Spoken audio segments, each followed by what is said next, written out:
Ya, Bapak Ibu kita mulai. Assalamualaikum warahmatullahi wabarakatuh. Waalaikumsalam warahmatullahi wabarakatuh. Ya, karena ada keterbatasan kita yang tidak diinginkan, yaitu tentang listrik ya Bapak Ibu. Jadi slide-nya tidak bisa saya tampilkan. Saya kirim ke grup, jadi bisa Bapak Ibu baca nanti slide-nya. Sebelum saya memulai acara, kita harus tahu dulu kegiatan kita pada hari ini sebenarnya ada pengimbasan materi yang saya dapatkan di program guru penggerak. Jadi untuk yang dapat diciptakan di lingkungan sekolah, Bapak Ibu, izinkan saya untuk sedikit mengingatkan wawasan. Saya yakin Bapak Ibu ini, karena saya ini dikenal masih muda, jadi masih pengalamannya masih sedikit. Izinkan saya untuk memulai acara ini tanpa mengurangi rasa hormat, karena saya yakin Bapak Ibu pengetahuannya pasti sudah lebih dari saya, khususnya yang memang sudah berpuluh-puluh tahun ngajar ya Bapak Ibu. Jadi di sini yang pertama tujuan kita tadi, tujuan khususnya sebagai bentuk aksi nyata dari kegiatan guru penggerak yang saya ikuti. Tujuan umumnya itu menularkan wawasan positif dalam pendidikan berpihak kepada murid dan menciptakan lingkungan positif dalam pembelajaran. Di sini ada kata-kata pendidikan berpihak pada murid Bapak Ibu. Sebenarnya kurikulum kita itu sudah menuju ke pendidikan kepada murid. Sebelum kita punya guru penggerak, kalau nggak salah dulu ada program sekolah ramah anak ya Bapak Ibu ya. Itu tetap ke arah murid. Artinya kita berorientasinya kepada siswa. Nah sekarang bahasan kita juga akan mengacu pada pendidikan yang berpihak pada murid. Seperti itu. Nah, target dari kegiatan ini, setelah kita melakukan pengimbasan ini, akan tercipta suatu komunitas praktisi penggerak yang akan membawa lingkungan positif di sekolahan. Itu target kegiatan kita, Bapak Ibu. Nah, sedikit tentang guru penggerak. Di sini tadi sudah disampaikan oleh kepala sekolah bahwa guru penggerak ini ada lagi nanti angkatan 6. Kita angkatan 3 Bapak Ibu sudah mulai berjalan, angkatan 4 dan angkatan 5 pun sudah mulai diseleksi. Angkatan 5 itu kemarin 4 Oktober 2021. Itu kalau nggak salah khusus untuk Kabupaten Bandar Lampung salah satunya. Kalau untuk angkatan 6 nanti kita bisa mulai daftarnya di 15 Januari 2022 Bapak Ibu. Salah tadi, bukan 2021 tapi 15 Januari 2022. Nah untuk angkatan 6 ini dia untuk seluruh kabupaten kalau tidak salah infonya. Jadi Bapak Ibu yang ingin ikut berpartisipasi dalam pendidikan guru penggerak bisa coba untuk daftar. Nah, terus bagaimana kalau saya pengen ikut tapi ternyata persyaratan kurang, padahal saya punya keinginan untuk ikut, untuk belajar seperti itu. Bapak Ibu di SIM PKB ada fasilitas guru belajar.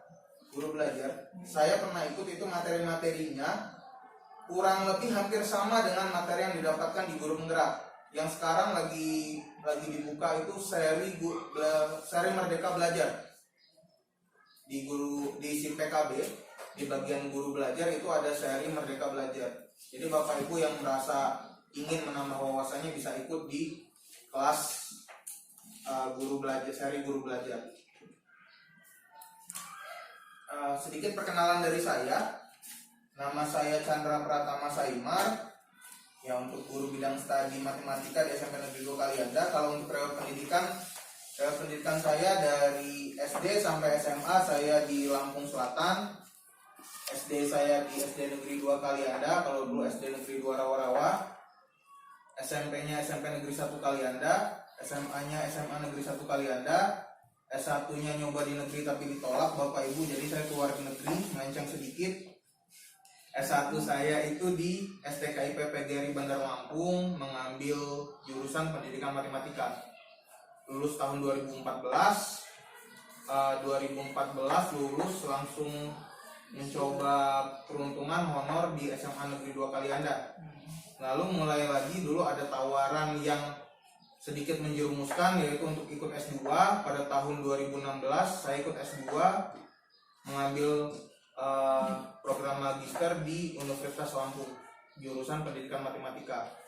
Itu sedikit riwayat pendidikan saya Bapak Ibu. Nah, dari tadi kita berbicara bahwa pendidikan berpihak pada murid. Sebelum kita masuk ke pengertian pendidikan berpihak pada murid, Bapak Ibu, kita harus tahu dulu arti kata dari pendidikan. Merujuk dari Undang-Undang Republik Indonesia Nomor 20 Tahun 2003 tentang Sistem Pendidikan Nasional, bahwa di situ dikatakan pendidikan itu adalah usaha sadar terencana untuk mewujudkan suasana belajar dan proses pembelajaran agar peserta didik secara aktif mengembangkan potensi dirinya untuk memiliki kekuatan spiritual keagamaan, pengendalian diri, kepribadian, kecerdasan, akhlak mulia, serta keterampilan yang diperlukan dirinya, masyarakat, bangsa, dan negara.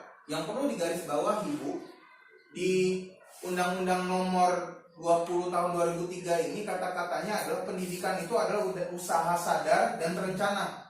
Artinya pada saat kita melakukan program yang namanya pendidikan, itu kita melakukannya secara sadar dan direncanakan. Ya, secara sadar Bapak Ibu, dan kita rencanakan untuk mewujudkan, yang kita tujuannya adalah untuk mewujudkan suasana belajar dan proses pembelajaran agar peserta didik secara aktif mengembangkan potensi dirinya. Di sini bahasanya adalah peserta didik secara aktif mengembangkan potensi dirinya. Jadi kita ini Bapak Ibu mendidik itu bukan kita yang mengembangkan, tetapi anak itu secara aktif mengembangkan dirinya. Jadi kita hanya menuntunnya Bapak Ibu. Jadi anak kita rencanakan bagaimana anak itu bisa mengembangkan dirinya sendiri. Selain itu, menurut Ki Hajar Dewantara, pendidikan itu merupakan daya dan upaya untuk memajukan pertumbuhan budi pekerti, kekuatan batin dan karakter, pikiran atau intelektual, dan tubuh anak agar dapat memajukan kesempurnaan hidup, yaitu kehidupan anak yang sesuai dengan dunianya. Ki Hajar Dewantara juga menjelaskan bahwa tujuan pendidikan yaitu adalah untuk menuntun segala kodrat yang ada pada anak agar mereka dapat mencapai keselamatan dan kebahagiaan yang setinggi-tingginya, baik sebagai manusia maupun sebagai anggota masyarakat. Oleh sebab itu, pendidik itu hanya dapat menuntun tumbuh atau hidup kekuatan kodratnya pada anak-anak tersebut agar dapat memperbaiki lakunya dan tumbuhnya kekuatan kodrat anak. Nah, ini sudah mulai masuk Bapak Ibu, kita sudah bahas pengertian dari pendidikan. Selanjutnya tujuan dari pendidikan itu sendiri menurut Ki Hajar Dewantara ini selalu menuju ke anak Bapak Ibu. Di sini tujuannya adalah menuntun segala kodrat yang ada pada anak agar mereka dapat mencapai keselamatan dan kebahagiaan.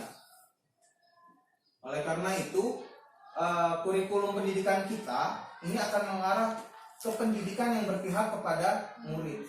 Ini lanjutan dari sekolah ramah anak yang sudah pernah dipelajari atau sudah pernah diimplementasikan sebelumnya Bapak Ibu. Selanjutnya, karena dari tadi kita bicara kodrat anak, di sini juga dijelaskan di slide itu ada kodrat anak, tahap tumbuh kembang anak menurut si Erik Erikson. Jadi sebelum kita mengajar Bapak Ibu, kita harus tahu dulu anak yang kita ajar ini sekarang kodratnya itu ada di mana. Gitu.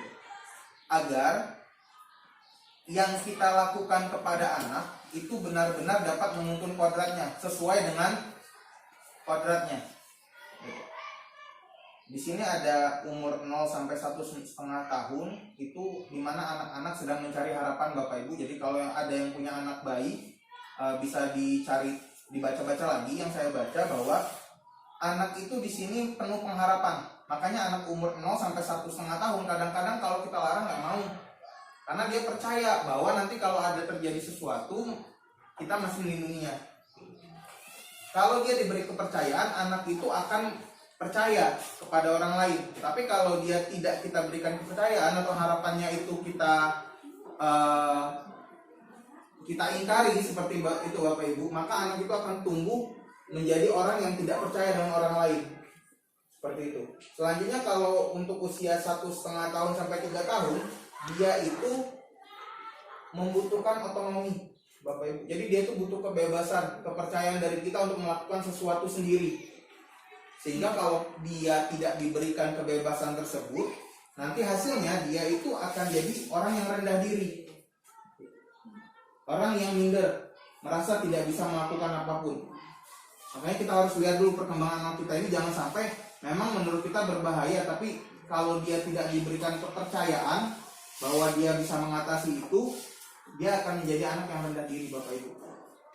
Selanjutnya di sini ada 3-5 tahun untuk anak TK, ini inisiatif vs rasa bersalah. Jadi anak itu di situ punya inisiatif sendiri. Kita harus berikan inisiatifnya sehingga dia nanti sudah punya tujuan. Nah, anak-anak kita itu sekarang ada di usia 12-18 tahun, Bapak Ibu. Anak SMP itu usia di 12-18 tahun. Pada usia ini mereka itu membutuhkan yang namanya loyalitas, Bapak Ibu. Mereka itu sedang mencari identitas diri, sehingga mereka itu butuh rekan, butuh teman, butuh orang yang bisa dipercaya untuk menuntunnya. Kalau mereka menemukan identitas, mereka akan menjadi orang yang sesuai dengan tujuannya, yaitu tadi dapat berguna atau diterima oleh masyarakat. Tapi pada saat dia tidak menemukan identitasnya, yang terjadi adalah anak-anak kita akan kebingungan peran. Dia tidak akan memiliki identitas dan akhirnya tidak dapat diterima di lingkungan masyarakatnya. Nah, di sini yang harus kita tahu bahwa usia 12-18 tahun siswa ini, anak kita ini rentan.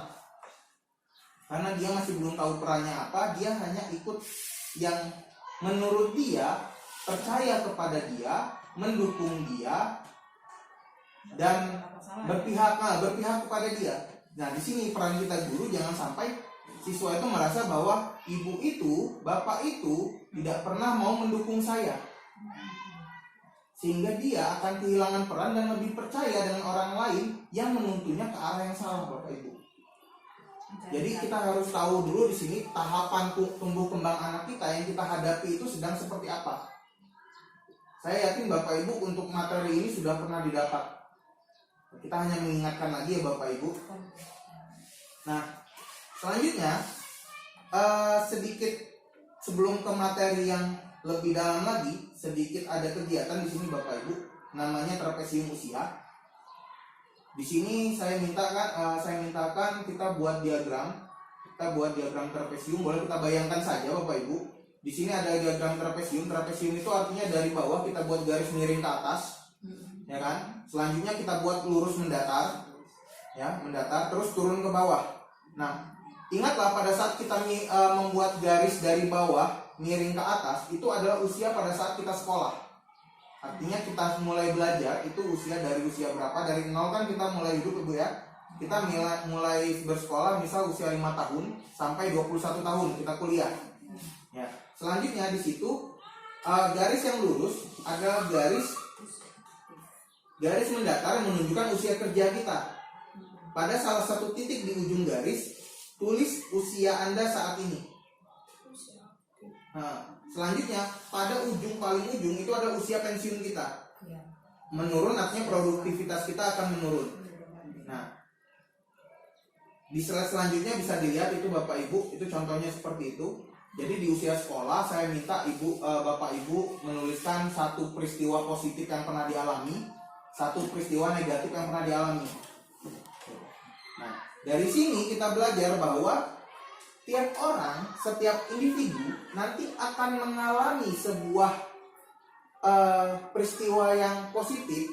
Positif itu artinya benar-benar berprestasi bagi dirinya, ataupun merupakan sebuah kegagalan atau peristiwa negatif. Pasti setiap individu pernah, walaupun hanya kegagalan kecil. Nah, dari sini juga kita akan lihat bahwa kesuksesan seseorang mulai dari usia kerja hingga usia sekolah itu berbeda-beda. Ada yang suksesnya cepat Bapak Ibu, ada yang suksesnya lambat. Kenapa trapesium ini perlu? Trapesium ini untuk mengingatkan kita Bapak Ibu bahwa anak kita juga mungkin untuk fase sekarang mereka masih ada pada membuat kesalahan. Tapi yakinlah nanti suatu saat akan ada prestasi atau hal yang membanggakan yang bisa mereka capai. Ingat bahwa kadar prestasi seorang itu berbeda. Gitu. Hal yang bisa dibanggakan untuk seseorang itu berbeda. Gitu. Dan kesuksesan mereka juga kita tidak akan tahu kapan. Karena tadi kesuksesan itu tiap orang berbeda waktunya. Itu hanya untuk mengingatkan kita Bapak Ibu. Nah, makanya pendidikan kita sekarang mengarah pendidikan yang berpihak kepada murid. Seperti itu Bapak Ibu. Karena berpihak kepada murid artinya kembali lagi Bapak Ibu bahwa dulu sudah ada tentang sekolah ramah anak ya Bapak Ibu ya. Berpihak kepada murid, ramah kepada anak. Segala tindak yang tidak berpihak kepada murid harus kita hilangkan Bapak Ibu. Memang bagi kita masa sih nggak boleh, masih sih, tapi ya kalau bisa kita kurangkan karena itu tidak sesuai lagi dengan pendidikan zaman sekarang. Baik itu tindak kekerasan, tindak penghinaan, pelecehan. Saya rasa itu harus kita kurangkan Bapak Ibu. Nanti kita bahas lebih lanjut, di sini ada Bapak Ibu. Yang akan kita ciptakan dari pendidikan yang berpihak kepada murid ini adalah sebuah budaya positif. Sehingga pendidikan nanti di lingkungan kita itu akan ya tadi itu budaya positif tadi itu muridnya bahagia, kalau bisa kita gurunya juga bahagia Bapak Ibu. Jangan sampai kita selama ini selalu susah gitu, kita kehilangan kebahagiaan karena mengurusi murid, padahal sebenarnya kita tidak bahagia karena kita sendiri Bapak Ibu. Karena tujuan kita terlalu tinggi Bapak Ibu. Padahal di situ sudah dibilang tujuan pendidikan adalah menuntun kodrat anak Bapak Ibu. Tapi tujuan kita adalah membuat anak itu pintar dalam pelajaran kita. Nah disitulah beban kita kita menambahkan beban sendiri. Kalau kita ingat-ingat lagi Bu, waktu kita sekolah, saya sendiri pasti ada satu mata pelajaran yang tidak bisa dikuasai. Tapi setelah kita lulus, oh ternyata pelajaran kemarin yang nggak saya kuasai mudah ya. Kalau saya sih merasa seperti itu. Saya ngambil jurusan matematika Bapak Ibu. Waktu saya kuliah, saya ada satu materi yang tidak saya pahami pas sekolah. Pas kuliah, karena tadi perkembangan kita sudah masuk ke usia dewasa, oh ternyata materi kemarin mudah ya. Nah, itu kesalahan kita itu kita terlalu membebankan diri kita sendiri dengan tujuan yang kita paksakan terhadap murid Bapak Ibu. Makanya kita nggak jadi bahagia ngajar murid itu, selalu terbebani. Dan murid pun jadi tidak bahagia karena terbebani. Gitu. Di sini Ki Hajar Dewantara mencontohkan, beliau berkata kita ambil contoh perbandingannya dengan hidup tumbuh-tumbuhan. Seorang petani pada hakikatnya itu kewajibannya sama dengan seorang pendidik. Petani itu Bapak Ibu, kalau dia nanam padi, dia itu cuma bisa menuntun tumbuhnya padi. Gak bisa dia mau bilang padi ini harus bagus, harus jelek, dia gak bisa. Dia cuma bisa memperbaiki kondisi tanah atau lahan tempat dia menanam padi, memberi dia pupuk dan air biar subur, membasmi hama-hama dan penyakit dari luar. Itu pun yang dilakukan oleh pendidik Bapak Ibu. Ya saya yakin Bapak Ibu sekalian itu sudah lebih dulu belajar hal ini. Kita nggak mungkin memaksakan anak itu yang tidak mungkin bisa pelajaran kita menjadi sangat superior. Sangat bisa, tidak bisa. Kita hanya bisa menuntunnya Bapak Ibu, menuntunnya sehingga dia nanti tumbuh kembangnya baik.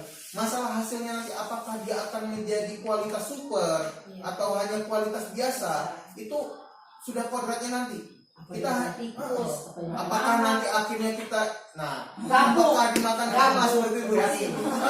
Iya, nggak bisa apa-apa kan tadinya, tinggal menunggu lagi. Iya. Begitu juga anak kita. Benar, Bu. Jadi kita itu cuma bisa menuntunnya, menjaganya. Kalau sudah kita jaga Bapak Ibu, sudah kita jaga, sudah kita pupuk, sudah kita kasih air, kita jaga dari hama, kita jaga dari penyakit, ternyata masih mati juga. Ya itu tadi, ternyata masih mati juga. Nah, ini masih gagal juga. Ini akan kita pelajari kembali Bu. Apakah ada cara kita yang salah atau memang sudah kodratnya? Gitu. Sebagai pendidik selalu akan mencari cara, sebagai petani juga Bu ya. Jangan sampai besok saya nanam lagi, ada yang mati lagi ya. Gitu. Pendidik juga seperti itu. Jangan sampai cukup satu ini anak saya yang gagal saya didik, sehingga besok ada anak didik lagi. Jangan sampai seperti ini lagi. Seharusnya seperti itu Pak Chandra, tapi kita dituntutnya beda. Nah ya, Tuntutannya. tuntutannya beda. Nah itu nanti kita akan lanjut Bapak Ibu ya. Ini kita harus tahu dulu, yang pasti kita harus menerapkan dulu di pikiran kita tujuan kita mendidik itu apa. Itu dulu yang harus dipikir dikembangkan dalam diri kita nantilah. Kalau masalah ke sistemnya nanti, yang pasti kita harus tahu dulu bahwa tujuan kita sebagai pendidik itu apa, harus kita arahkan dulu. Tadi jangan sampai kita terbebani Bapak Ibu dengan tujuan yang terlalu tinggi. Akhirnya kita nggak bisa bahagia, anak pun nggak bahagia. Sekolah nanti ini enggak ya? Iya, ke sekolah. Takutlah ketemu ibu itu, tugas saya, tagihan saya nggak pintar lagi pelajaran ibu itu. Nah, akhirnya anak itu depresi, ibu. Kita pun yang nunggu di sekolah, kok anak ini nggak pernah datang, nggak pernah ngurus tugas saya. Kita sendiri beban dalam diri kita karena tujuan kita terlalu tinggi, Bapak Ibu. Padahal tujuan kita di sini sudah dibilang kita hanya menuntun tumbuh kembangnya anak sesuai dengan kodratnya. Gitu. Bukan bikin pinter ya? Bukan Bu. Kalau masalah pintar Bapak Ibu maaf saya kembalikan lagi. Minta tolong Bapak Ibu mengingat waktu Bapak Ibu sekolah dulu. Apakah Bapak Ibu orang yang cerdas? Semua pelajaran bisa. Iya Pak, saya sudah. Iya. Kalau iya artinya memang bibit Bapak Ibu superior. Kalau saya sendiri Bu, nilai saya ada yang kecil Bapak Ibu. Ya, jadi kita harus tahu dulu itu. Mungkin kita lupa karena kita sudah terlalu banyak pengetahuan. Jadi kita kembalikan lagi zaman dulu, jangan-jangan anak itu seperti saya. Iya, mungkin hidup. Iya, jangan-jangan seperti saya. Dulu saya alhamdulillah ketemu guru yang bisa menuntun. Anak ini kalau nggak ada yang nuntun, jangan-jangan rusak. Kan gitu. Itu dulu yang harus kita renungkan Bapak Ibu. Iya. Nah, tadi balik lagi Bapak Ibu karena kita sudah tahu tujuan dari mendidik, pengertian dari mendidik, artinya guru itu harus mempunyai sebuah visi Bapak Ibu. Di sini saya tulis guru itu sebagai pendidik harus memahami bagaimana manusia itu bergerak dan menggerakkan. Ya, bedanya dengan tumbuh-tumbuhan Bapak Ibu, manusia itu ada hal yang berbeda dari tumbuh-tumbuhan. Tumbuhan itu apa? Kata petani lah, dikasih pupuknya sudah pupuk gitu. Tapi manusia kita harus tahu dulu dia itu tergerak karena apa? Nyaman Gitu. Bisa jadi karena nyaman, bisa jadi karena takut. Kalau nyaman dia akan terus tergerak, kalau takut dia hanya tergerak sebentar. Ya kan? Kita harus tahu dulu manusia itu tergerak karena apa, sehingga dia bisa bergerak. Yang nantinya kita harapkan mereka bisa menggerakkan baik dari lingkungan sekitarnya ataupun keluarganya. Gitu. Maka di sini guru itu harus memiliki visi dalam mendidik. Visi itu tujuan utama ya Bapak Ibu ya. Tadi saya bilang biar bahagia, tujuan kita jangan membuat anak cerdas Bapak Ibu. Tadi Ki Hajar Dewantara juga cuma bilang bahwa kita itu cuma bisa memperbaiki lakunya anak, budi pekertinya sesuai dengan kodratnya. Itu saja. Tujuan utama pengetahuannya bagus atau tidak. Kalau lakunya bagus, insya Allah kedepannya bisa mereka cari sendiri lah kalau untuk pengetahuannya Bapak Ibu. Gitu. Di sini menurut Evan, ini menurut Pak Evan tahun 2001, untuk memastikan bahwa perubahan itu terjadi secara mendasar dalam operasional sekolah, maka para pemimpin sekolah ini terlalu tinggi Bapak Ibu ya. Ini untuk kepala sekolah ini. Maka para pemimpin sekolah hendaknya mulai dengan memahami dan mendorong perubahan budaya sekolah. Budaya sekolah berarti merujuk pada kebiasaan-kebiasaan yang selama ini dilakukan di sekolah. Ini menurut Evan tahun 2001. Dia lebih ke budaya para pemimpin sekolah, dalam hal ini kepala sekolah. Tapi ini juga berlaku bagi kita, karena kita ini pemimpin pembelajaran Bapak Ibu. Kita pemimpin kelas pada saat kita mengajar. Jadi di sini kita itu bisa berubah. Perubahan itu terjadi jika secara mendasar dalam operasional sekolah. Cara kita merujuk pada kebiasaan-kebiasaan yang selama ini dilakukan. Kebiasaan itu dapat berupa sikap, perbuatan, dan segala bentuk kegiatan yang dilakukan warga sekolah. Kalau itu untuk memimpin ya Bu ya. Kalau kita, kelakuan kita Bapak Ibu. Jangan-jangan ada yang salah selama ini yang kita lakukan sehingga siswa itu tidak mau mendengar apa kata kita. Jangan-jangan, kan saya nggak tahu ya Bapak Ibu ya. Bapak Ibu sendiri yang bisa menilai Bapak Ibu. Di sini kita lihat karena tadi itu kita mau membuat perubahan pada kelas kita, maka di sini ada namanya keyakinan kelas Bapak Ibu. Kenapa tidak peraturan kelas? peraturan itu lebih kepada pengekangan Bapak Ibu. Jadi selama ini kita selalu mengatakan bahwa aturan itu harus ditegakkan, aturan itu harus dilaksanakan, aturan itu adalah segala-galanya. Tapi apakah aturan yang ada di kelas itu disepakati oleh anak-anak kelas kita? Jangan-jangan mereka terkekang oleh aturan yang kita buat.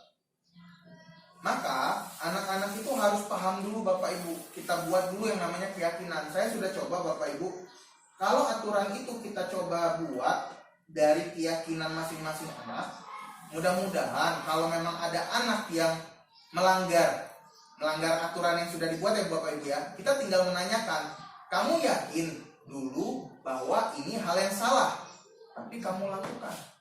Artinya yang kamu tulis kamu belum yakin. Nah, kita hanya mengingatkan seperti itu, Bapak Ibu. Jadi di sini yang paling utama adalah bukan peraturan, Bu. Peraturan itu akan bisa dibuat jika kita tanyakan dulu keyakinan anak-anak kita.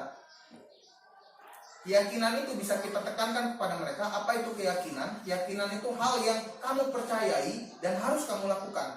Artinya kamu yakin suatu hal salah, itu tidak boleh dilakukan. Kamu yakin hal itu benar, artinya harus dilakukan. Sebanyak-banyaknya ditulis, Bu. Ditulis, anak-anak menulis keyakinan mereka. Nah dari situ, jika anak misalnya dia yakin bahwa bolos itu salah, tapi mereka masih bolos, nanti kita bisa tinggal tanya ke mereka, kamu bolos, sedangkan kamu yakin bahwa bolos itu salah, kenapa kamu melakukannya? Nah, aturan itu akan mereka sendiri yang buat Bapak Ibu, bukan kita yang menekankan, tapi mereka yang menekankan dirinya sendiri untuk mempercayai keyakinannya. Kita cuma bisa bergerak pada kelas Bapak Ibu karena kita sempit. Kita mendidik itu sebagai pemimpin pembelajaran. Tapi nanti kalau semua kelas sudah seperti itu, maka akan tercipta lingkungan yang positif di sekolah. Dengan semua guru yang positif, dengan siswa yang positif, kepala sekolah yang positif, maka sekolah tersebut akan tercipta budaya positif Bapak Ibu. Itu harapannya kita. Kita nggak perlu nunggu orang lain bergerak Bapak Ibu. Mulai dari hal kecil, mulai dari diri sendiri. Kalau semua orang melakukan hal itu, maka hal yang besar akan tercipta. Nah, di sini bagaimana untuk menciptakan lingkungan belajar yang positif, itu kita harus dimulai dengan hal yang positif Bapak Ibu. Hilangkan kesan negatif dan pikiran yang merusak. Ini saya kemarin ngomong ke anak, saya buat peraturan Bapak Ibu. Saya buat kesepakatan. Saya buat seperti ini. Apa yang kamu mau nak dari guru? Gitu. Saya tanya ke mereka, kalian tulis sebanyak-banyaknya, kamu itu pengennya saya ngajar kayak mana? Apa yang nggak kamu senengin dari saya? Tapi saya juga pengen, nih tuntutan saya itu pengen kamu itu belajarnya seperti ini nak. Mana yang kamu nggak sanggup? Dicoret sama mereka nanti nggak sanggup. Ada satu kata yang saya katakan, ya satu tulisan yang saya tulis di situ, saya pengen kamu masuk ke kelas ini senyum dulu, walaupun nanti pelajarannya itu buat kamu cemberut. Karena matematika kan susah saya bilang. Kalau kamu masuk sudah cemberut, sudah tidak senang, apalagi belajarnya. Makanya di sini kita harus hilangkan dulu kesan negatif dan pikiran yang merusak. Anak itu Bu, mentalnya belum dewasa kayak kita. Kalau kita mungkin bisa refresh ya Bu ya. Kita aja kadang-kadang kalau banyak masalah masuk itu cemberut Bu ya. Padahal kita dewasa loh Bu. Nah, itu harusnya kita hilangkan dulu kesan-kesan negatif yang timbul. Kita masuk itu dengan refresh, suasana yang ceria dulu, positif dulu, sehingga anak melihat kita nggak ketakutan. Walaupun saya sendiri kalau masuk anak udah ketakutan, wah matematika. Kita coba berubah Bu, saya juga masih dalam tahap belajar dan saya yakin Bapak Ibu itu lebih banyak pengalamannya daripada saya. Nah, pertanyaan mendasar yang sampai sini selalu saya juga selalu bertanya seperti itu, bagaimana menciptakan lingkungan belajar yang positif? Bagaimana cara kita menciptakan lingkungan belajar yang positif? Saya yakin Bapak Ibu itu sudah punya banyak rancangan, sudah banyak pengalaman dan sudah pernah mencobanya. Bagaimana caranya membuat lingkungan belajar yang positif? Nah, di sini saya ingin mengingatkan kembali yang saya dapat adalah konsep-konsep inti dalam pembentukan budaya positif. Ada 6 hal yang sebenarnya sudah sering kita lakukan. Yang pertama, perubahan paradigma belajar, stimulus respon lawan teori kontrol. Yang kedua ada disiplin positif dan motivasi perilaku manusia. Yang ketiga, kebutuhan dasar manusia. Yang keempat, keyakinan kelas, hukuman dan penghargaan. Kelima ini posisi kontrol restitusi, dengan yang keenam segitiga restitusi. Yang satu sudah kita bahas sebenarnya Bapak Ibu, perubahan paradigma. Iya. Kita itu harus merubah dulu pemikiran kita tadi bahwa murid itu harus kita tekankan. Padahal tidak. Jadi tolong tujuan pendidikan kita, tujuan kita mengajar itu sekarang dibenahi dulu. Jangan menjadikan anak superior, tapi kita hanya perlu menuntunnya. Gitu Bapak Ibu ya. Di sini sekolah itu perlu menyediakan lingkungan yang positif, aman, nyaman agar murid-murid mampu berpikir, bertindak dan mencipta dengan merdeka, mandiri, bertanggung jawab. Salah satu strategi yang perlu ditinjau ulang adalah bentuk disiplin yang dijalankan selama ini di sekolah-sekolah. Nah ini tadi, disiplin itu selalu berkaitan erat dengan aturan. Nah, bagaimana anak akan menyadari bahwa aturan kita ini benar jika anak memiliki keyakinan bahwa hal yang tidak dilakukan itu salah, hal yang dilakukan adalah benar. Contoh nyata, kemarin kalau nggak salah ada razia terapi Ibu ya, tentang rambut. Ada beberapa anak yang saya dengar di belakang. Kenapa? Karena mereka belum meyakini bahwa rambut pendek itu rapi. Nah, harus ada penekanan di situ sehingga keyakinan mereka tumbuh dan tidak perlu lagi. Kalau mereka ada yang melanggar, tinggal kita balikan lagi Bu. Keyakinan kamu yang dulu apa? Yang kamu lakukan sekarang apa? Apakah sudah sesuai dengan keyakinan atau belum? Seperti itu Bapak Ibu. Disiplin positif dan perilaku manusia dan motivasi perilaku manusia. Tadi disiplin positif ya Bapak Ibu ya. Sudah. Di sini ada perubahan paradigma, teori kontrol, ilusi kontrol. Nih, ilusi itu artinya sebuah bayangan Bapak Ibu ya. Sebuah ilusi ya. Belum, kadang-kadang ini kita anggap benar padahal tidak benar. Di sini guru mengontrol murid. Guru ilusi bahwa kritik dan membuat orang merasa bersalah itu dapat menguatkan karakter. Kritik bahwa semua penguatan positif efektif dan bahwa orang dewasa itu punya hak untuk memaksa. Ini sebenarnya hanya ilusi Bapak Ibu. Kenapa? Guru mengontrol murid itu tidak benar Bapak Ibu. Kita bisa mengontrol murid kalau muridnya mau untuk dikontrol. Gitu. Di sini dikatakan pada dasarnya kita dapat memaksa murid untuk berbuat sesuatu jikalau murid tersebut memilih untuk tidak melakukannya. Tapi kalau murid itu tidak yakin dengan apa yang kita suruh, dia akan melawan Bapak Ibu. Atau sekarang dia nurut karena dia tidak yakin tadi, besok dia akan melawan lagi Bapak Ibu. Yang kedua, ilusi bahwa semua penguatan positif itu efektif. Ya tadi, anak udah kita ceramahin, tapi di hatinya dia masih belum yakin. Pada saat ini dia akan nurut Bapak Ibu. Tapi karena hatinya tadi tidak yakin, maka besok akan kembali. Makanya kita hanya perlu menanyakan, kamu yakin nggak dengan perlakuan kamu? Percuma kita ngomong panjang lebar kalau mereka tidak yakin. Jadi kita lebih menekankan keyakinan mereka dulu. Baru nanti kita kasih penguatan Bapak Ibu.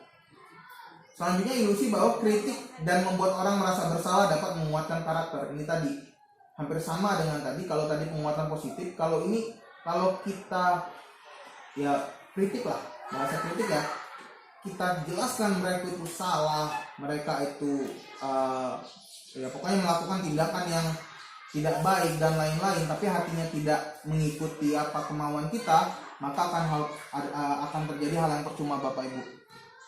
Selanjutnya ilusi bahwa orang dewasa itu memiliki hak untuk memaksa. Nah ini, kita sebagai orang dewasa selalu berpikir bahwa anak itu harus apa kata kita. Padahal mereka itu juga punya keyakinan sendiri Bapak Ibu. Bagaimana seorang bisa berubah dari paradigma stimulus respon kepada pendekatan teori kontrol? Nah di sini dikatakan bahwa bila kita ingin membuat kemajuan perlahan, sedikit-sedikit, ubahlah sikap atau perilaku kita. Nah ini kalau kita mau perlahan, kita harus rubah dulu sikap kita. Namun apabila kita ingin memperbaiki cara utama kita, maka kita perlu mengubah kerangka acuan kita. Kerangka acuan ini tujuan tadi ya Bapak Ibu ya. Kita harus rubah dulu. Dari diri kita rubah dulu tujuan utama kita apa. Ubahlah bagaimana Anda melihat dunia, bagaimana Anda berpikir tentang manusia, ubahlah paradigma Anda. Skema pemahaman dan penjelasan aspek-aspek tertentu tentang realitas. Jadi kita harus benar-benar merubah diri kita Bapak Ibu. Ya kalau memang selama ini Bapak Ibu yakin itu baik, lakukan. Tapi ya tadi tolong kembali lagi ke masa lalu pada saat Bapak Ibu menjadi murid. Pasti pasti ada satu dua yang murid kita ini mirip kayak kita lah. Apalagi saya ya, karena saya laki, saya juga dulu pernah tersesat seperti mereka, seperti itu Bapak Ibu. Ya Pak Evan ya. Kalau ibu-ibu biasanya baik-baik gitu. Kalau gurunya laki kadang-kadang pernah. Dan itu kenapa? Itu harus kita sadari Bapak Ibu. Kenapa? Gitu. Sehingga kita bisa dapat cara menilai bagaimana mereka itu bergerak dan menggerakkan tadi Bapak Ibu. Nah, di sini yang perlu dipahami, selama ini kita berpikir bahwa kebutuhan kita itu sama. Padahal kebutuhan kita itu berbeda. Kebutuhan kita sebagai guru, kebutuhan mereka sebagai murid itu berbeda. Semua orang melihat hal yang sama. Kita memaksakan apa yang kita lihat harus mereka lihat. Padahal setiap orang itu punya gambaran yang berbeda. Gitu. Kita mencoba mengubah orang agar berpandangan sama dengan kita. Padahal kita bisa berusaha memahami pandangan orang lain tentang dunia. Artinya kalau kita bisa mengalah sedikit untuk tahu pandangan murid itu seperti apa. Jangan selalu tentang kita. Kita balik lagi sedikit-sedikit kita mengalah untuk apa yang dilihat oleh murid. Perilaku buruk dilihat sebagai suatu kesalahan. Padahal kita bisa lihat semua perilaku pasti punya tujuan, termasuk perilaku buruk daripada siswa. Orang lain bisa mengontrol saya, padahal hanya Anda yang bisa mengontrol diri Anda. Begitupun dengan siswa. Saya bisa mengontrol orang lain, padahal Anda tidak bisa mengontrol orang lain. Pemaksaan ada pada saat bujukan gagal. Padahal kita bisa berkolaborasi dan menciptakan pilihan-pilihan baru, tidak memaksakan suatu kehendak. Model berpikir menang atau kalah. Kalau dia tidak mengikuti saya, maka saya kalah. Padahal kita bisa berpikir model menang-menang, win-win tadi, win-win solution tadi. Kita tidak dirugikan, mereka pun tidak dirugikan.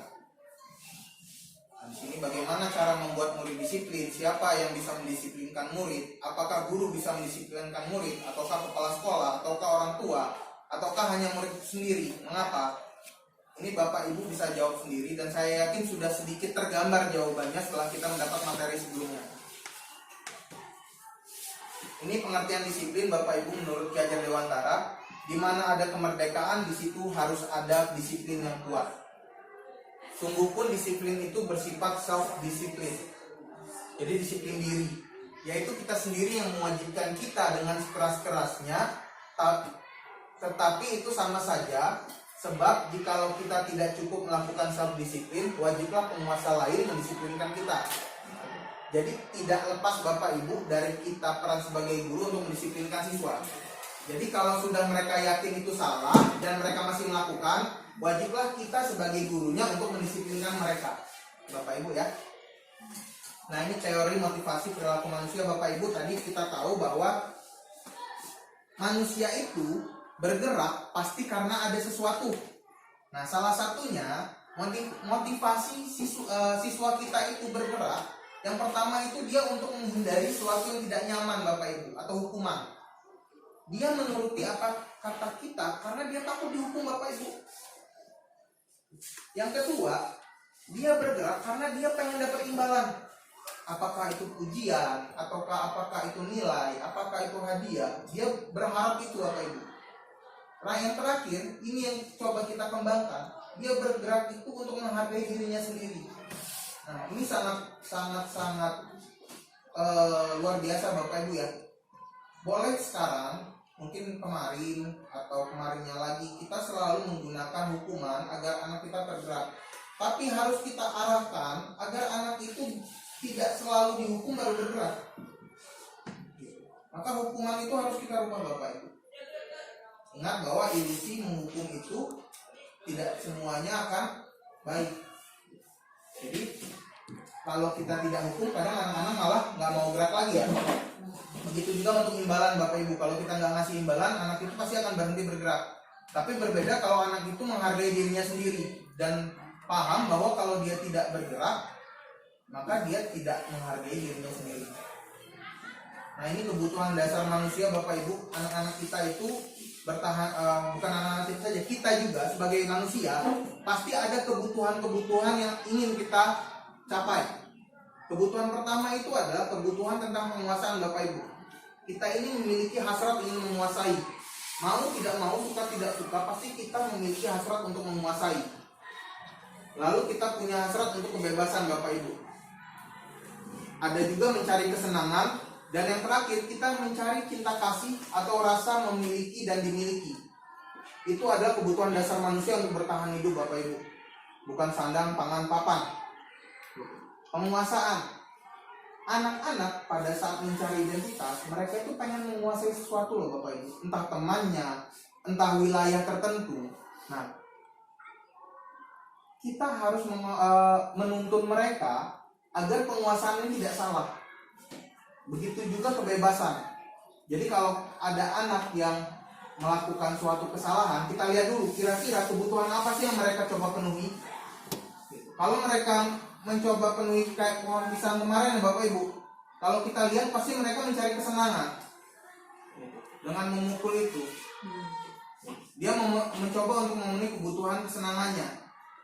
Nah, padahal itu caranya salah. Itu caranya salah. Maka dari itu kita harus menuntunnya tadi Bu. Nah, dengan cara apa? Saya yakin Bapak Ibu lebih paham dari saya. Gitu. Apalagi dengan materi yang baru saja disampaikan, Bapak Ibu pasti mengingat materi-materi yang lebih dari saya yang sudah Ibu dapatkan. Di sini kita lihat ada perbedaan. Jadi harapannya setelah kita ikut kegiatan ini akan ada perubahan Bapak Ibu dari kebiasaan kita yang melakukan hukuman ke perubahan yang lebih baik. Itu ada konsekuensi. Yang lebih baik lagi ada yang namanya nanti restitusi Bapak Ibu. Kita akan lihat perbedaannya apa. Kalau untuk hukuman dengan konsekuensi ada perbedaan jelas Bu. Kalau hukuman itu sesuatu yang menyakitkan dan harus terjadi. Sadar tidak sadar, suka tidak suka, sebuah hukuman itu selalu menyakitkan. Karena anak pasti tidak terima. Sedangkan kalau konsekuensi itu sesuatu harus terjadi. Hukuman itu membuat anak sakit fisik maupun hati untuk jangka waktu yang lama. Apalagi hati Bapak Ibu. Sekarang dia senyum tapi kita nggak tahu hatinya. Jangan-jangan membenci kita sebagai gurunya. Sedangkan untuk konsekuensi itu membuat anak merasa tidak nyaman dalam waktu yang pendek. Jadi besok mungkin sudah lupa. Hukuman akan membuat anak membenci yang namanya kedisiplinan. Sedangkan konsekuensi akan mengajarkan anak menghargai apa itu disiplin. Hukuman itu merupakan sebuah paksaan. Sedangkan konsekuensi adalah stimulus dari sebuah tanggapan. Ya, Ibu bisa dibaca, hukuman itu mendorong anak menyakiti diri sendiri, sedangkan kalau konsekuensi itu mendorong anak agar mudah menyesuaikan diri. Ini saya yakin Bapak Ibu sudah lebih paham. Maka itu kalau bisa kita kurangi yang namanya kegiatan hukuman Bapak Ibu. Kita alihkan ke konsekuensi. Atau kalau bisa lebih bagus kita nanti ke restitusi Bapak Ibu. Restitusi itu udah, saya bilang ranahnya guru BK Bapak Ibu. Pas saya belajar saya lihat ini ranahnya guru BK. Tapi kita semua guru harus belajar itu, restitusi itu tadi. Nih kita lihat contohnya. Mencatat 100 kali di dalam buku kalimat, saya tidak akan terlambat lagi karena terlambat sekolah. Kira-kira itu hukuman apa konsekuensi Bapak Ibu? Simpan ya jawabannya ya. Konsekuensi apa hukuman? Lari mengelilingi lapangan basket 2 kali karena terlambat hadir. Kira-kira itu hukuman apa konsekuensi? Nah, kita lihat, nanti kita cek Bapak Ibu. Murid diminta push up karena tidak menggunakan masker. Hukuman. Memberikan denda karena keterlambatan atau tidak mematuhi aturan. Konsekuensi hukuman. Nah, kita coba lihat. Membersihkan tumpahan air di meja tulis karena tersenggol pada saat belajar. Konsekuensi. Meminta murid tidak mengenakan sepatu seharian di sekolah karena tidak mengenakan sepatu hitam. Hukuman. Konsekuensi nanti kita lihat Ibu ya. Lari mengelilingi lapangan basket 2 kali karena terlambat 10 menit untuk pelajaran PJOK. Dan jawabannya untuk mencatat 100 kali itu adalah hukuman Bapak Ibu. Kenapa? Karena tidak ada faedahnya dia terlambat dengan mencatat 100 kali. Bukankah itu malah menghabiskan waktunya Bapak Ibu? Harusnya dia bisa memulai pembelajaran, dia harus melakukan sesuatu yang tidak ada hubungannya. Itu adalah hukuman Bapak Ibu. Karena anak akan diasingkan dari kelompoknya. untuk melakukan suatu hal itu hukuman. Konsekuensinya apa? Harusnya konsekuensinya kalau dia terlambat 10 menit, tambahkanlah 10 menit itu setelah pulang sekolah. Itu konsekuensinya. Dia tidak nyamannya hanya sebentar Bapak Ibu, hanya menambah 10 menit keterlambatannya. Tapi itu akan mengajarkan dia bahwa besok kalau saya terlambat lagi, saya akan pulang lebih lama dari teman-teman saya. Itu konsekuensi. Selanjutnya lari mengelilingi lapangan karena terlambat hadir. Ini juga hukuman. Udah terlambat suruh lari. Akhirnya waktu mereka terbuang banyak. Saya juga pernah Bu. Saya juga pernah. Dan sekarang saya merasa saya salah. Murid diminta untuk push up. Ini juga merupakan hukuman. Padahal kalau dia tidak menggunakan masker, bisa kita tanya baik-baik. Kita kasih solusinya. Apa? Konsekuensinya apa? Bisa mereka bilang konsekuensinya apa kalau kamu nggak pakai masker? Sekarang saya cari masker Pak. Tidak. Nanti soal pertanyaannya saya cari masker. Bisa seperti itu Bapak Ibu. Memberikan denda atau denda karena keterlambatan. Ini juga merupakan suatu hukuman. Atau tidak mematuhi aturan. Itu hukuman Bapak Ibu. Karena tidak semua anak menyukai hal itu. Dia akan merasa terbebani oleh hal itu. Membersihkan tumpahan air. Nah ini konsekuensi. Karena dia melakukan, belajar bertanggung jawab. Murid disuruh untuk tidak mengenakan sepatu seharian, itu hukuman. Padahal mungkin saja sepatunya tidak ada. Konsekuensinya bisa jadi besok kita suruh dia beli sepatu sehingga tidak digunakan lagi. Tahu seperti apa? Lari mengelilingi lapangan bola basket, lapangan basket 2 kali. Karena ini pas pelajaran PJOK, maka dia konsekuensi Bu. Pas pelajarannya. Karena dia tidak dipisahkan dari kelompoknya. Kelompoknya memang lagi belajar PJOK. Ya, mungkin Bapak Ibu banyak lagi contoh lainnya yang sudah tergambar. Yang pasti hukuman adalah memberikan sesuatu yang tidak nyaman bagi murid dan menyakitkan. Dan itu membuat murid merasa diasingkan dari kelompoknya. Itu Bapak Ibu. Yang pasti itu menakutkan bagi murid, itu hukuman. Kalau konsekuensi, apa yang harus mereka lakukan untuk memperbaiki kesalahan mereka? Artinya sesuai dengan kesalahan yang dilakukan. Bapak Ibu ya. Nah selanjutnya ada posisi kontrol Bapak Ibu. Kita sebagai guru, percaya tidak percaya, sadar tidak sadar, kita itu ada di posisi ini. Yang pertama, kita ada di posisi sebagai penghukum. Contohnya dengan perbuatan menghardik, menunjuk, menyakiti, menyindir. Dengan perkataan, kalau kamu tidak melakukan, awas ya, rasakan. Hasilnya, murid akan memberontak, menyalahkan orang lain dan berbohong untuk menghindari hukuman. Kaitannya dengan dunia berkualitas, murid meletakkan guru di luar dunianya. Itu tadi, murid semakin tidak percaya dan menjauh dari kita. Itu kalau kita meletakkan posisi kita sebagai penghukum.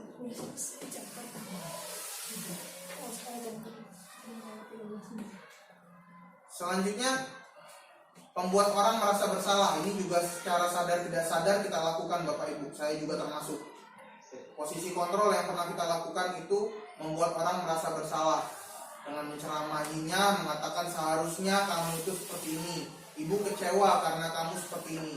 Memang benar bagi kita, dia akan merasa bersalah dan mereka akan merubah. Tapi ingat Bapak Ibu, tidak akan lama. Selama dia tidak percaya apa yang dilakukan dia salah. Hasilnya dia akan menyembunyikan kesalahannya. Tadi dia menyembunyikan kesalahannya, akan menyangkal kesalahannya, dan dia akan berbohong untuk menyelamatkan dirinya. Karena dia sudah jenuh dengan kata-kata kita yang menyalahkan mereka. Murid akan selalu berkata maafkan saya dan merasa rendah diri. Nah, posisi kontrol yang baik itu adalah sebagai teman dan sebagai pemantau Bapak Ibu. Bisa dibaca situ, kalau teman artinya kita akan membuat alasan-alasan untuk mendekati murid. Memantau, kita akan menghitung dan mengukur apakah kesalahannya, apakah yang harus diperbaiki dan sebagainya. Bapak Ibu bisa baca di situ. Sedangkan yang paling baik adalah Bapak Ibu sebagai manajer. Sebagai manajer ini, kalau saya belum. Saya selama ini masih membuat orang merasa bersalah. Oleh karena itu, sama-sama kita memperbaiki diri Bapak Ibu untuk bisa mencapai posisi yang namanya manajer. Manajer ini lebih ke bagaimana kita menekankan kepada murid sadar bahwa mereka itu salah dan harus memperbaiki dirinya. Itu tadi menanyakan keyakinan-keyakinannya. Oke Bapak Ibu ya. Nah ini kita akan bergerak antara peraturan menjadi sebuah nilai-nilai kepercayaan, bergerak dari tadi pemantau menjadi manajer, bahkan kita bergerak dari hal yang lebih buruk sebagai penghukum dan pembuat merasa bersalah menuju ke manajer. Lalu konsekuensi hadiah untuk memperbaikinya. Nah, konsekuensi hadiah atau hukuman bisa diperbaiki dengan yang namanya restitusi, Bapak Ibu. Restitusi. Di sini restitusi itu adalah proses menciptakan kondisi bagi murid untuk memperbaiki kesalahan mereka, sehingga mereka bisa kembali pada kelompok mereka dengan karakter yang lebih kuat, Bapak Ibu. Nah, ini ciri-cirinya. Ciri-ciri restitusi itu bukan untuk menebus kesalahan, tapi untuk belajar dari kesalahan, bukan untuk memperbaiki hubungan. Ciri-cirinya merupakan tawaran, bukan paksaan, menuntut murid untuk melihat ke dalam dirinya, mencari kebutuhan dasar yang mendasari tindakan dari kesalahan mereka. Restitusi adalah cara yang paling baik, dan restitusi itu adalah penekanan karakter, bukan tindakan. Jadi kita lebih ke penguatan karakternya. Restitusi akan mengembalikan murid yang bersalah kepada kelompoknya, sehingga dia tidak diasingkan. Untuk melakukan restitusi, Bapak Ibu ada 3 hal yang harus dilakukan. Ini saya yakin Bapak Ibu sudah sering melakukannya. Kalau saya masih baru, Bapak Ibu. Yang pertama itu kita harus memvalidasi dulu tindakan yang salah. Jadi kita tidak bisa langsung menyalahkan anak, kita harus validasi dulu. Validasi dulu tindakan yang salah itu apa. Terus kita harus tanya dulu Bapak Ibu tadi keyakinannya. Kamu yakin nggak kalau yang kamu lakukan itu salah? Jangan-jangan dia nggak yakin. Kalau dia tidak yakin, barulah kita meyakinkannya. Tapi kalau mereka sudah sadar mereka salah, sudah yakin, tugas kita adalah menstabilkan identitasnya Bapak Ibu. Jangan sampai mereka sudah yakin mereka salah, tambah kita jatuhkan. Dengan kata-kata di situ bisa kita lihat kalau validasi bisa dengan kata-kata kamu tentu punya alasan mengapa melakukan itu. Adakah cara yang lebih efektif untuk mendapatkan apa yang kamu mau? Untuk menanyakan keyakinan, nilai-nilai apa yang sudah kita sepakati. Kamu itu sebenarnya ingin menjadi orang seperti apa? Itu kita menanyakan keyakinan mereka, Bapak Ibu. Untuk menstabilkannya, kita bisa mengatakan setiap orang pasti melakukan kesalahan. Selanjutnya, kamu itu bukan satu-satunya yang pernah melakukan ini. Bapak juga pernah lo dulu, tapi kamu bisa memperbaikinya. Itu untuk menstabilkan mereka, sehingga mereka tidak down Bapak Ibu, tidak minder dengan apa yang telah dilakukannya. Nah ini mungkin itu saja Bapak Ibu dari saya, dengan harapan bahwa kita kembali lagi ke paradigma kita untuk berubah dari tujuan kita yang tadi terlalu tinggi Bapak Ibu. Sekarang tujuan kita yang penting anak bahagia, kita bahagia. Tujuan kita adalah untuk menuntun kodratnya mereka menjadi lebih baik. Seperti itu Bapak Ibu, dengan cara-cara yang baik. Nah, mungkin itu saja dari saya Bapak Ibu. Kalau memang ada yang kita bisa diskusikan, kita diskusikan. Karena kalau tanya jawab Bapak Ibu, saya yakin jawaban saya ini belum memuaskan Bapak Ibu, karena pengalaman Bapak Ibu itu lebih banyak daripada saya. Ya mungkin itu saja dari saya Bapak Ibu. Ada yang ingin didiskusikan? Ya Bu Ami. Izin ya Pak. Iya. Kalau untuk konsekuensi apa ya? Itu lebih ke personal masing-masing anak, atau kita bisa jadikan satu kelas untuk satu konsekuensi? Biasanya Bu, kalau konsekuensi itu ke anak. Personal berarti. Personal Bu. Oh. Karena gini, konsekuensi itu tadi kan adalah sebuah tawaran Bapak Ibu. Sebuah tawaran, tidak bisa kita jadikan untuk sebuah kesepakatan. Nah, konsekuensi itu misal mereka telat. Kalau telat, tawarannya itu nggak bisa jadi ada 2. Kalau saya ya, salah satunya adalah menambah tadi. Karena kamu telat, kamu nanti pulangnya 10 menit lebih akhir ya dari teman-temannya. Ada pelajaran yang harus kamu kejar lagi. Atau tawaran kedua, kamu mengerjakan apa yang sudah dikerjakan teman kamu. Itu banyak, jadi banyak tawaran itu Bu. Yang penting anak itu tidak merasa dia didiskriminasi karena perlakuan kita. Gitu, konsekuensi. Tapi mungkin bisa ada ada beberapa hal yang bisa disepakati untuk konsekuensi. Contohnya kayak tadi bisa juga karena dia keterlambatan, pokoknya yang terlambat jangan pulang dulu, karena yang terlambat ada 10 orang misalnya Bapak Ibu ya. 10 orang terlambat semua, mereka satu motor satu mobil, kita nggak tahu. Nah itu bisa juga. Jadi tergantung kondisinya, bisa jadi itu untuk individu atau bisa langsung kita buat untuk kesepakatan yang umum untuk kelas.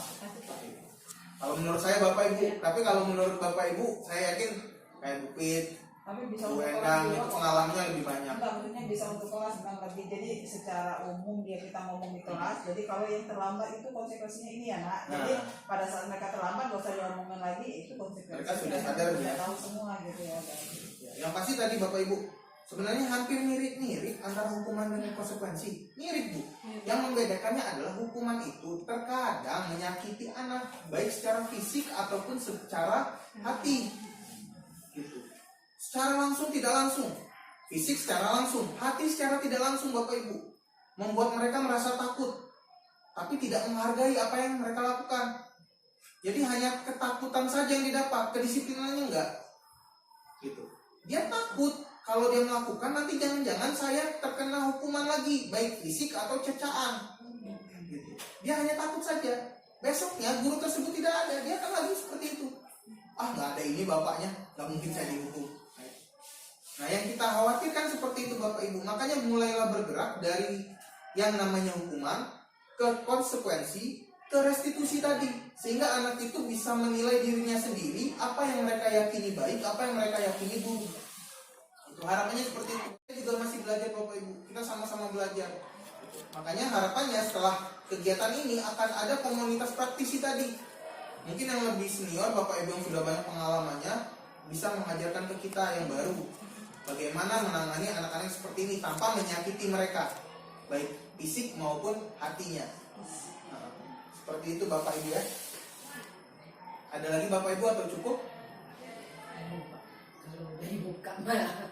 Cuman gimana anak kita ini biar aja belajar gitu. Apa-apa. Ya itu namanya apa ya? Paradigma apa? Suatu wacana baru yang akan kita terapkan di satu kawasan yang barangkali ini sudah lama adanya. Dan kita udah berkutat dengan peraturan yang memang barangkali seperti itu dan dulu. Anak pun yang akan jadi istilah objek kita ini bukan istilahnya baru lahir, baru yang memang generasi baru, bukan. Mereka ini kan memang baru di eranya, tetapi barangkali mungkin ya itulah karena sesuatu yang akan kita inikan baru itu mungkin banyak kendala-kendala yang akan kita temui. Sekarang kita ya karena ini diskusi ya Pak Chandra, bukan kita mau menginikan ini ya. Kita kembali lagi bahwa ini pendidikan, pembelajaran. Nah, dan kita ini pun tidak berdiri sendiri loh. Kita melaksanakan ini di dalam apa namanya instansi kita. Sedangkan di atas kita itu ada juga dinas pendidikan atau apalah menteri lah apa. Nah, kadang-kadang kita ini juga menjalankan sesuatu itu atas perintah atasan. Nah sekarang Mak ngomong kalau yang seperti ini kayaknya pendidikan ini ditekankan kepada akhlak, sikap, karakter anak. Nah kalau memang seperti itu tidak ada lagi tuntutan kepada guru untuk ada nilai, untuk ada membuat anak itu pintar karena kita hanya sekedar menuntun. Nah maunya sama-sama bergerak, jangan istilahnya, tapi ya sudahlah, karena memang ini sudah menjadi tuntutan untuk kita yang ada di ini, ayo kita mulai. Kita sama-sama mengoreksi dulu diri kita masing-masing.